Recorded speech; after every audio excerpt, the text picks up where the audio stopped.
I've just come from chairing 7 hours of cabinet meetings focused on finding a route out of the current impasse, one that will deliver the Brexit the British people voted for and allow us to move on and begin bringing our divided country back together. I know there are some who are so fed up with delay and endless arguments that they would like to leave with no deal next week. I've always been clear that we could make a success of no deal in the long term, but leaving with a deal is the best solution. So we will need a further extension of Article 50, one that is as short as possible and which ends when we pass a deal. And we need to be clear what such an extension is for, to ensure we leave in a timely and orderly way. This debate, this division, cannot drag on much longer. It is putting members of Parliament and everyone else under immense pressure, and it is doing damage to our politics.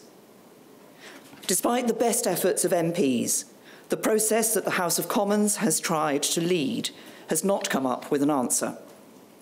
So today I am taking action to break the logjam. I'm offering to sit down with the Leader of the Opposition and to try to agree a plan that we would both stick to ensure that we leave the European Union and that we do so with a deal. Any plan would have to agree the current withdrawal agreement. It has already been negotiated with the 27 other members, and the EU has repeatedly said that it cannot and will not be reopened. What we need to focus on is our future relationship with the EU. The ideal outcome of this process would be to agree an approach on a future relationship that delivers on the result of the referendum, that both the Leader of the Opposition and I could put to the House for approval, and which I could then take to next week's European Council.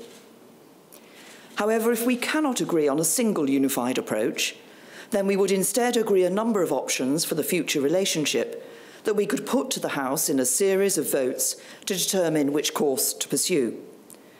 Crucially, the government stands ready to abide by the decision of the House.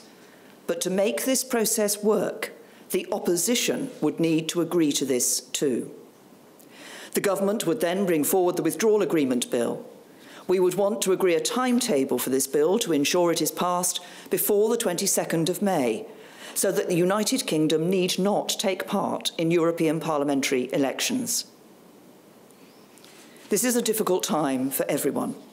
Passions are running high on all sides of the argument. But we can and must find the compromises that will deliver what the British people voted for. This is a decisive moment in the story of these islands, and it requires national unity to deliver the national interest.